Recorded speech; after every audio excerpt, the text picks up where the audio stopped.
Okay, so we need to talk about the area of a rectilinear shape. Do not let your mind be blown by this. It is not as hard as it seems. You just have to take your time and you have to think about it. The first thing that we need to think about with area, though, is how do we find the area of a rectangle? That's correct. Area equals length times width. Okay? So, let's look at our first rectilinear shape. Notice something though. This doesn't look like a rectilinear shape because I only need to actually focus on this part right now. If you look at this, I can see that this is a square and I can see that I have two numbers. I have a 2 and a 2. And I remember that area equals length times width. So I know that the area of this shape is 4 centimeters. Now, that's the easy part. The next part's a little bit trickier. So the next part is I need to find the area of this little rectangle. Now, I know that I have a 1 and I see that I have a 4. But the problem with this 4 is it goes all the way across. And I don't need the whole shape. I actually only need to know this little bit. Okay? So, what I need to think about is, think of it as an equation, an algebra equation. We have a question mark, and next to the question mark, if you think about going across the top, I see that I have the number 2. Question mark plus 2 equals the number for the whole side, and the whole side is 4. So, question mark plus 2 equals 4. So that must mean that this side right here is 2. Okay?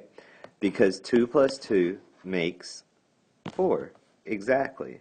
So now what we need to do is we need to find the area of this shape. So the area of this shape would be 1 times 2, which would give me 2 centimeters.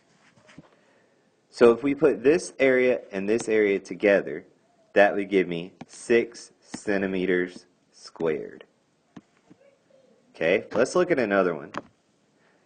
So again, here, it doesn't look like a rectilinear shape because we're going to start off with the easiest part. What would be the area of this rectangle? That's correct. 4 times 2 is 8, so 8 yards squared. Okay? Now, we need to find the area of this other rectangle. This is where it gets a little bit trickier. So, what I ask myself is I see that I have a 2, I see that I have a 5. But again, this 5 covers the entire base. I don't need the entire base. I actually only need this much. So what I'm going to do is I need to find this side. So I'm going to say, if I think about the bottom and the opposite is the top, I see 2 plus question mark equals 5. 2 plus question mark equals 5. So that must mean that question mark is 3. Okay, so I'm going to replace my question mark with a 3. And that means that I'm going to do 3 times 2. 3 times 2 would be 6 yards squared. If I add 8 plus 6, this would give me 14 yards squared. This would be the area of this rectilinear shape. Let's look at one more example. Alright, if you look at this one, you see that we have 3 numbers. Well, to find area, we only need to do length times width. So that means we only need 2 numbers. So we have to figure out which number do I need to actually get rid of. Well, we know that we're trying to find the area of this rectangle. And I know that the 6 is for the whole thing, but I'm actually stopping right here. So what that tells me is that I do not need to use the 6. I'm going to cross it out. I'm going to use 2 and 4. So 2 times 4 would be 8 feet squared. Now, I need to find the area of the other part of this. Alright, so here's what I need to do. I see that I have a 6, and I see that I'm missing something right here. Okay. I can infer that I'm going to need the 6 again. There's a reason they put it there. I need to use it. So, let's think about our equation.